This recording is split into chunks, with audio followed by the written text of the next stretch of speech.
Assalamualaikum warahmatullahi wabarakatuh.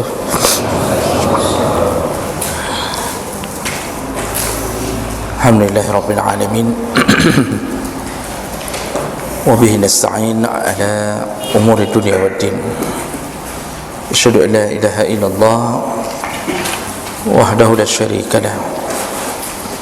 Wa asyhadu anna Muhammadan 'abduhu wa rasuluhul karim. Allahumma salli wa sallim ala nabiyyina wa sayyidina Muhammadin wa ala alihi wa ashabihi ajma'in. Amma ba'd. Rabbi shrah li sadri wa yassir li amri wa hlul 'uqdatam min lisani yafqahu qawli. Segala puji bagi Allah, kemudian salawat dan salam kepada Rasulullah, kepada keluarga dan seluruh sahabat-sahabatnya. Ya Allah, muliakan insyaAllah bapak-bapak dan ibu-ibu jamaah salat subuh yang telah berhadir, dan semoga kehadiran kita menjadi pahala di sisi Allah Subhanahu wa ta'ala. Bapak ibu yang dimuliakan Allah, di pertemuan kita sebelumnya kita sudah membahas tentang perkara-perkara yang menyebabkan mandi wajib, dan kita sudah menjelaskan tata cara mandi wajib. Diingat kembali bahawa mandi wajib itu kalau mengikuti gaya Nabi mandi atau sunnah Nabi, maka dia diawali dengan mencuci tangan lebih dahulu, ya, dan menyela-nyela di antara dua tangan, kemudian membersihkan anggota tubuh. Di situ kita pakai sabun mandi pemanasan, ya. Di situ bersih-bersih pakai sabun sikat gigi. Nah, kemudian baru berwuduk sempurna seperti wuduk untuk salat, ya. Dan wuduk ini yang paling banyak ditinggalkan oleh umat Muhammad ketika mandi wajib. Setelah berwuduk, kemudian Rasulullah mencelupkan jarinya ke dalam atau membasahkan jarinya, lalu beliau menyisir rambutnya dengan jarinya 3 kali, salasa hafanat, ya. Nah, setelah beliau menyisir rambutnya dengan jarinya, baru kemudian beliau menyiramkan air dari ujung kepala sampai ke ujung kaki. Begitu cara Rasulullah mandi wajib, ya. Yang rukunnya cuma 2, yaitu niat dan menyiramkan air ke seluruh tubuh.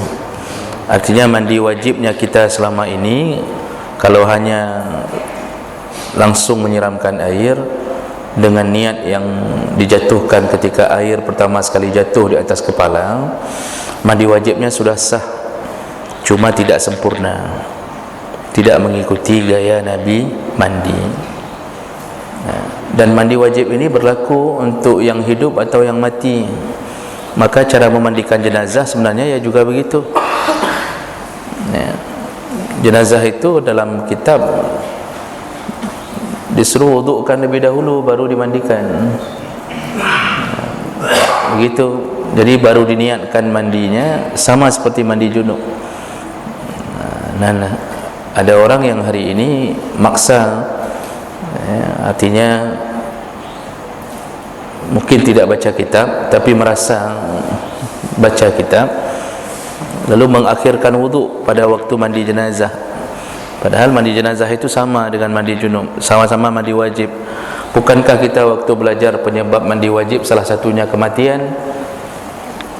Kematian itu menyebabkan wajibnya mandi. Cuma jenazah enggak mungkin mandi sendiri, maka dimandikan. Caranya sama, wuduk dulu baru diniat, baru kemudian disiram air ke seluruh tubuh dengan rata, ya. Dalam mazhab Syafi'i pun begitu. Nah, baik, kita lanjutkan pelajaran kita, dan saya tidak ingin menyelangi hal-hal yang kita anggap penting, ya. Pembahasan hari ini sambungannya adalah ma yuhramu 'alal junub wa nahwi. Apa-apa yang diharamkan, perkara-perkara yang diharamkan bagi orang yang berjunub atau masalah-masalah yang sama dengan junub. Junub ini yang disebutkan Allah dalam Al-Quran, tapi ada beberapa hal lain yang sejenis dengan junub, sama-sama hadas besar, yaitu haid, nifas. Ini sama-sama hadas besar. Maksudnya apa yang diharamkan bagi orang junub, maka diharamkan bagi orang haid dan nifas. Baik, apa saja perkara yang diharamkan bagi orang junub, haid dan nifas? Yang pertama, as-salat, wa misluha sujudut tilawah. Haram bagi orang junub untuk melakukan salat sampai dia mandi, salat wajib maupun salat sunnah, haram. Allah Subhanahu wa taala menyebutkan, wa in kuntum junuban fattahharu. Kalau engkau sedang berjunub, bersucilah lebih dahulu. Artinya mandilah lebih dahulu, baru boleh melakukan salat. Nah, yang semisal dengan salat, sujud tilawah juga haram. Sujud tilawah haram untuk dilakukan. Sedangkan selain daripada sujud tilawah, seperti sujud syukur, masih dibolehkan, kerana sebagian ulama mengatakan tidak wajib bersuci kalau sujud syukur, tapi sujud tilawah sepakat wajib bersuci. Jadi sebagaimana salat haram, sujud tilawah pun haram bagi orang yang berjunub. Yang kedua, at-tawaf haulal Ka'bah. Haram hukumnya melakukan tawaf haulal Ka'bah, walaupun naflan, walaupun tawaf itu tawaf sunnah, kerana dia ada tawaf wajib, itu tawaf qudum, itu tawaf wajib. Ada tawaf ifadah juga wajib. Kita kalau masuk ke Masjidil Haram, itu tawaf, bahagian daripada tawaf umrah, itu tawaf wajib. Tapi kalau mau ditambah dengan tawaf-tawaf yang lain, besoknya datang untuk tawaf, menggantikan salat sunnah tahiyatul masjid di Masjidil Haram, itu boleh dengan tawaf. Oh, enggak mau tawaf, mau salat sunnah tahiyatul masjid pun dibolehkan. Nah, di sini mau dikasih tahu bahawa kalau sedang junub, tawaf itu haram. Junub, haid, nifas, tawaf itu haram, walaupun tawaf itu sunnah. Makanya orang haid itu diberikan izin untuk menggunakan obat. Apa nama obatnya? Penahan haid itu apa? Provokator apa namanya? Nah, itu sebelum mereka umrah dibolehkan berdasarkan fatwa untuk menahan haid selama musim haji dan umrah. Ini karena susahnya seseorang perempuan mengulang pekerjaan umrah dan hajinya. Karena itu dia kumpulkan biaya besar, lalu tiba-tiba waktu haji atau tawaf atau umrah tidak bisa melakukan amalan. Ini menyebabkan kerugian besar. Maka saat haji dan umrah dibolehkan memakai obat penahan haid, tapi tidak dibolehkan selain daripada itu. Jadi bapak-bapak, nanti waktu Ramadan jangan minum obat penahan haid untuk bisa berpuasa Ramadan. Juga ibu-ibu, jangan minum obat penahan haid untuk Ramadan dengan harapan supaya tidak tertinggal Ramadannya. Tidak boleh. Itu tidak dibolehkan. Semua sepakat tidak dibolehkan, bahkan menyebabkan tidak sempurnanya Ramadan. berbeda dengan haji dan umrah. Jadi salah satu syarat daripada tawaf adalah suci. Kalau sudah berjunub berarti tidak suci. Jadi tawaf haram bagi orang junub dan haid dan nifas. Kemudian yang ketiga, haram bagi orang berjunub massul Quran, menyentuh Al-Quran. Juga sama kepada orang haid dan nifas. Liqaulihi ta'ala, berdasarkan ayat Allah, la yamassuhu illa al-mutahharun, tidak boleh menyentuh Al-Quran kecuali bagi orang yang suci. Dalam surah Al-Waqi'ah, al-mutahharun di sini itu yang dimaksud adalah orang-orang yang suci dalam pandangan 4 mazhab. Ada pandangan yang berbeda dari golongan Daud Al-Zahiri, atau lebih dikenal dengan mazhab Al-Zahiri. Mazhab Al-Zahiri ini diperkenalkan, didirikan oleh Daud, yang diberi gelar dengan Daud Al-Zahiri. Kemudian muridnya yang terkenal Ibnu Hazm Al-Zahiri. Nah, kemudian pendapat ini didukung oleh Ibnu Taimiyah, Ibnu Al-Qayyim. Apa kata mereka? Kalimat la yamassuhu ilal mutahharun itu bukan bermakna enggak boleh pegang Quran kecuali oleh orang yang suci. Tetapi maknanya, beda cara menerjemahkannya.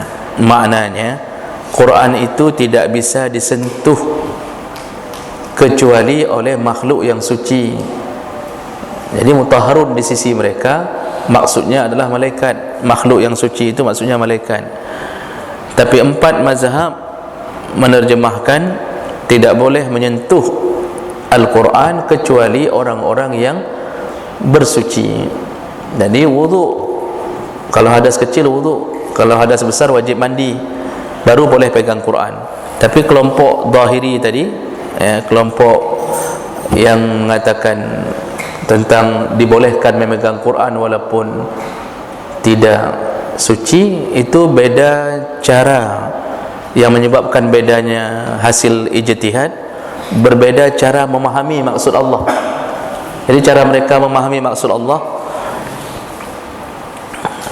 Al-Quran itu tidak bisa disentuh, ayatnya sama tapi beda cara menerjemahkan. Tidak bisa disentuh kecuali oleh orang-orang kecuali oleh makhluk yang suci, yaitu malaikat. Jadi Quran yang dimaksud di situ adalah Quran yang di Lauhul Mahfuz. Kita enggak bisa sentuh kecuali malaikat. Jadi mereka mengartikan maksud ayat itu Quran yang di Lauhul Mahfuz. Sedangkan 4 mazhab mengatakan yang dimaksud adalah Quran yang ada di dunia. Jadi beda cara menerjemahkan dan mengartikan, sehingga timbullah perbedaan hukum. Jadi enggak boleh orang junub pegang Quran, nyentuh. Yang namanya mushaf, Bapak Ibu, itu lembaran yang tertulis ayat, itu mushaf. Walaupun cuma 1 lembar atau setengah lembar ataupun lembaran robek, itu tetap disebut mushaf. Jadi tidak disebut mushaf kalau bukan berada pada suhuf, pada lembaran. Contoh mushaf Quran yang tertulis di HP, itu tidak mengapa dipegang oleh orang junub HP-nya, karena dia sedang tidak memegang mushaf, dia sedang memegang HP. Nah, jadi menyentuh tidak boleh. Ini bukan berlaku hanya 3 perkara ini: salat, tawaf, pegang Quran, menyentuh Quran. Itu bukan hanya berlaku pada hadas besar, hadas kecil pun enggak boleh. Kentut enggak boleh, salat enggak boleh, tawaf tidak boleh, sentuh Quran. Jadi jangan meremehkan urusan menyentuh Al-Quran. Tapi saya katakan bahawa tadi ada pendapat yang mengatakan boleh, karena mengartikan kalimat dalam surah Al-Waqi'ah itu Quran yang di Lauhul Mahfuz yang enggak boleh disentuh, bukan Quran yang ada di dunia. Jadi ada sedikit perbedaan pendapat. Yang keempat, yang tidak boleh dilakukan oleh orang yang berjunub. Tadi yang tiga tadi, ya, salat, tawaf dengan menyentuh Quran, itu baik hadas besar maupun hadas kecil sama. Kemudian yang berikutnya, ini hanya berlaku kepada yang hadas besar, tidak berlaku kepada hadas kecil. Berarti yang hadas kecil boleh melakukannya, tapi tetap tidak boleh dilakukan oleh yang berjunub, haid dan nifas. Ini sambungannya. Yang keempat yaitu tilawatul Quran lil muslim bilisanihi. Tidak boleh membaca Al-Quran bagi orang junub, haid dan nifas bilisanihi, dengan lisannya, walau biharfin, walaupun satu huruf.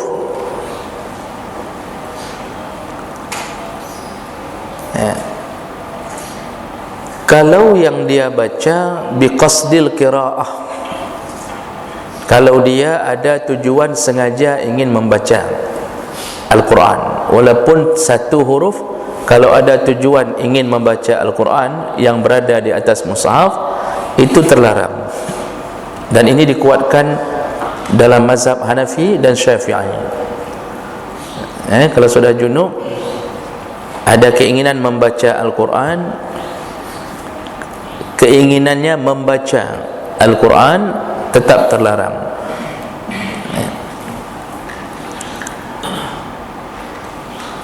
Tapi kalau dia ingin membaca, bukan bermaksud untuk membaca Quran, tetapi qasada ad-du'a, bermaksud untuk berdoa melalui ayat, awisana, ataupun memuji-muji Allah, au iftitahi amrin, atau membaca hal-hal yang menjadi iftitah, au at-ta'lim, atau sedang mengajar, awil isti'azah, atau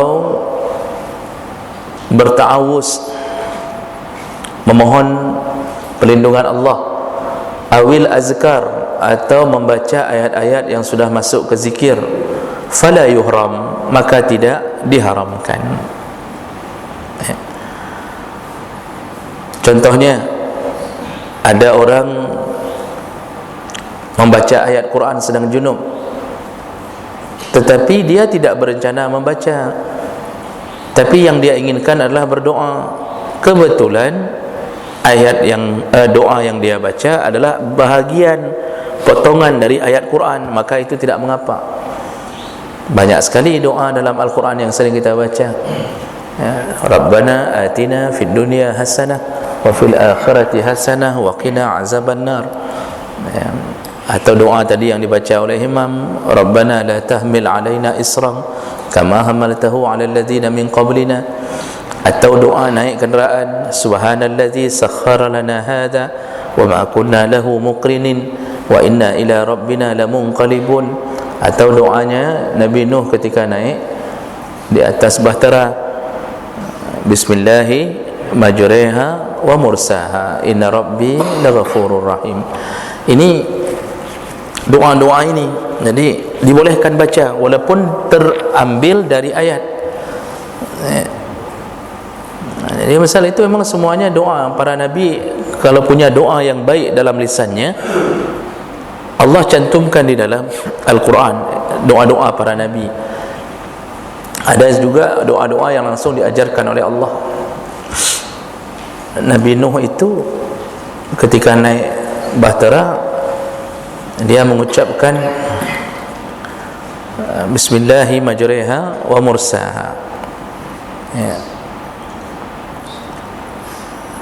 Sebagai tambahan informasi, kalau dalam baca Al-Quran itu ditulis majraha tapi dibaca majreha, itu disebut bacaan al-imalah, bacaan memerengkan antara a dan i, ya, al-imalah. Nah, yang jadi masalah, kenapa harus dimerengkan bacaan itu? Kenapa enggak baca saja seperti tertulis bismillahi majraha? Kenapa harus majreha? Nah, para ahli tajwid, ulama-ulama tajwid membuat sebuah aturan-aturan tertentu, kadang-kadang ada maksud. Kalau kita baca kitab-kitab tajwid lebih mendalam, ternyata dibaca majriha untuk menyesuaikan keadaan Nabi Nuh di waktu berada di atas bahtera. Jadi karena Nabi Nuh berjalan di atas laut, di atas air, bukan di atas laut, di atas air yang sudah seperti laut, kapalnya sekali ke kanan, sekali ke kiri. Jadi di saat itu tidak tetap seperti di daratan, maka diambillah bacaan itu untuk menyesuaikan gelombang, jadi bacaannya menjadi mereng. Ini yang pernah saya dapatkan di dalam kitab keterangan kenapa majriha. Jadi bacaannya juga dimerengkan seperti seakan-akan keadaan Nabi Nuh waktu berada di atas lautan. Nah, ini doa semuanya ini dari Quran. Boleh dibaca walaupun sedang junub. Boleh, karena tidak lagi dimaksudkan membaca Quran, tapi membaca doa walaupun diambil dari Quran. Atau membaca sesuatu ketika musibah, zikir ketika musibah, inna lillah wa inna ilaihi raji'un, itu zikir ketika musibah. Jadi enggak dimaksud untuk membaca Al-Quran, dibolehkan, padahal itu dikutip dari Al-Quran. Falamma asabathum musibah qalu inna lillahi wa inna ilaihi raji'un, itu ayat Al-Quran, dibolehkan membacanya kapanpun. Jadi kita ketika junub tiba-tiba mendengarkan musibah. Apa musibahnya? Corona telah sampai ke kita, langsung ucapkan inna lillah wa inna ilaihi raji'un. Contoh, itu contoh. Tapi kalau sudah dicabut karpet begini, kayaknya agak susah corona datang. Mudah-mudahan anak mupat ilhan. Pembersihan karpet. Bukan karena corona. Sudah saatnya mencuci karpet, pas kebetulan corona.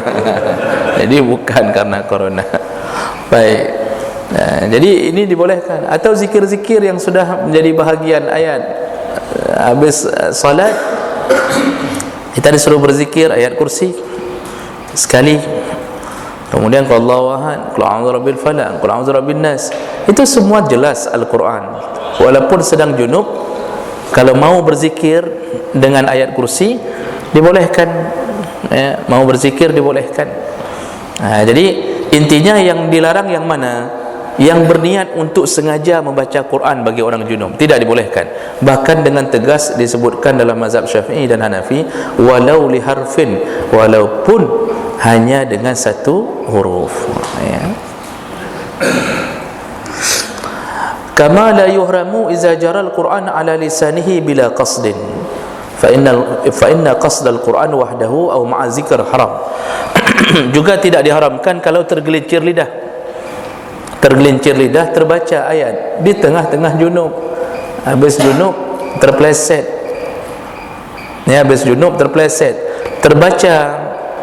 terbaca sesuatu dari ayat Quran, maka tidak mengapa, dibolehkan.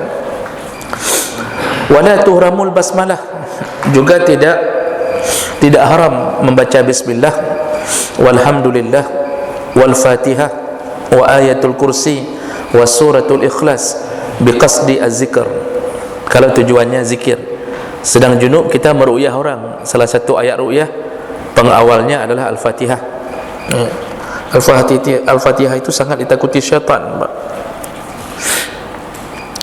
Jadi ini dibenarkan.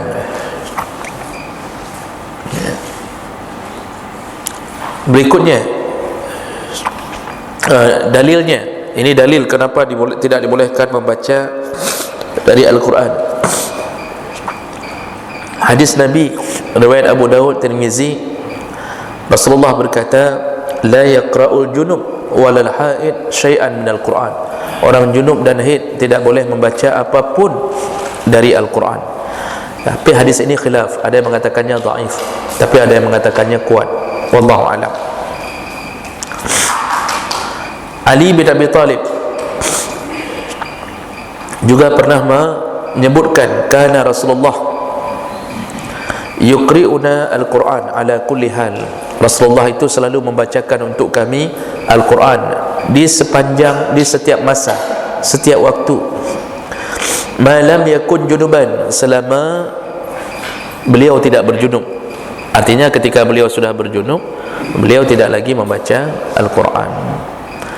Nah, tadi kan yang mengatakan tak boleh baca Quran bagi orang junub walaupun satu huruf, mazhab Hanafi dan Syafi'i. Berbeza sedikit dengan mazhab Hambali, ya, bahawa mazhab Hambali membolehkan kalau membacanya tidak panjang, dibolehkan membaca Al-Quran kalau bacaannya tidak panjang, bacaan-bacaan pendek dibolehkan. Nah, juga sama dengan mazhab Malik. Mazhab Malik masih membolehkan kalau bacaannya al-qiraah al-yasirah, bacaannya bacaan yang ringan, pendek, ingin baca Quran pendek masih dibolehkan. Baik, itu yang keempat. Sedikit lagi, yang terakhir, hal yang haram bagi orang yang junub, haid dan nifas adalah al-i'tikaf fil masjid ijma'an. Beriktikaf di masjid bagi orang yang junub tidak dibolehkan, ya.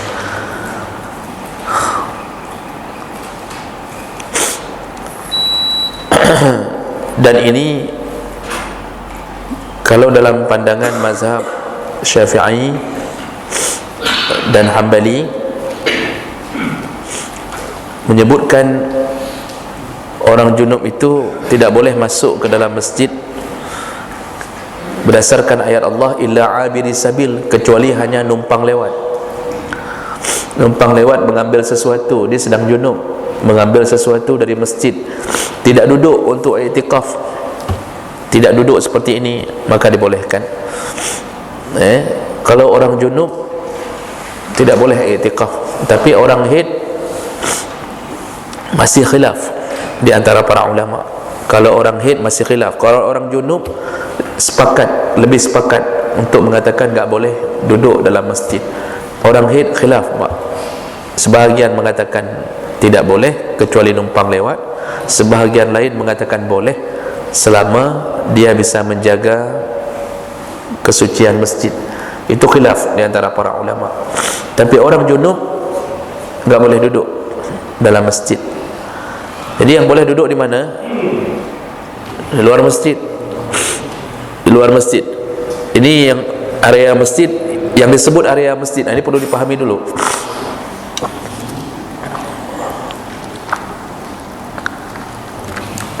Perlu dipahami Bapak Ibu,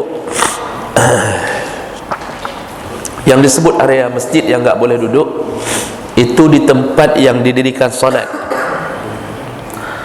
Tapi kalau ada area lebih dari masjid yang tidak dibuat dengan sengaja untuk salat, enggak dibuat dengan sengaja untuk salat, maka masih dibolehkan. Jadi area kita untuk salat mana? Yang di dalam kaca ini, sebatasan pagar ini yang enggak boleh duduk orang junub. Tapi kalau yang di luar sana, itu kan baru digunakan di saat membludak. Biasanya tarawih dari malam 1 sampai malam ke-5. Malam ke-6 udah enggak lagi. Ila al-hab. Jadi itu kita buat di luar sana, memang enggak digunakan untuk solat. Maka orang junub boleh duduk di luar. Maka yang duduk di luar biasanya berjunub. Tapi tidak juga kebetulan duduk di luar. Kebetulan saja duduk di luar. Jadi ini yang perlu dipahami. Ibu-ibu juga begitu. Nanti waktu pembicaraan masalah larangan bagi orang haid lebih spesifik. Sama orang haid itu dalam sebahagian pandangan ulama tidak boleh duduk di masjid, tapi boleh duduk di tempat area yang tidak digunakan untuk solat. Jadi kalau semua masjid enggak ada pagarnya, enggak ada batasannya, otomatis ibu-ibu yang haid itu harus duduk di teras, di tangga tempat naiknya, itu masih dibolehkan. Nah, tapi orang banyak meremehkan urusan ini, padahal ini berdasarkan dalil.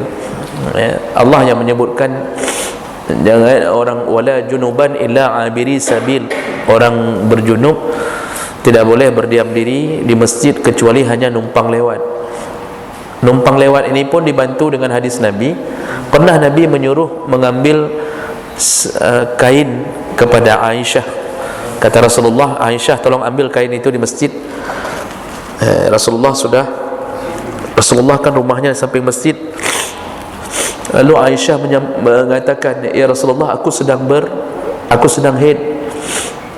Lalu Rasulullah mengatakan, yang haid kan bukan tanganmu, yang sedang haid kan bukan tanganmu. Jadi maksud Rasulullah, ambil saja, yang haid kan bukan tanganmu. Lalu Aisyah ambil dan dia segera menemui Rasulullah. Artinya Aisyah dibolehkan sedang haid masuk ke masjid dalam keadaan sedang haid. Kita tutup dengan kafarah majlis. Subhanallah wa bihamdik, asyhadu an la ilaha illa anta, astaghfiruka wa atubu ilaik. Wassalamu alaikum warahmatullahi wabarakatuh.